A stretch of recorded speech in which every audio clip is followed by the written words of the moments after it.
Emily Dickinson. God gave a loaf to every bird.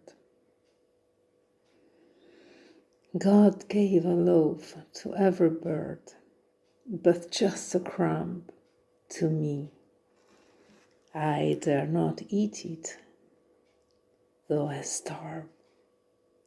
My poignant luxury to own it, touch it, prove the feat that made the pellet mine, too happy for my sparrow's chance, for ampler coveting.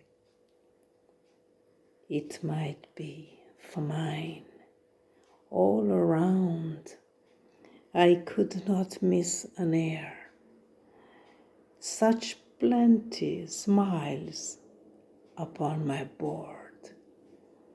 My garner shows so fair. I wonder how the rich may feel an Indiaman, an earl.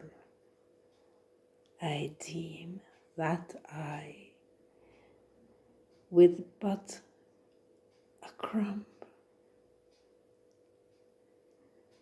am sovereign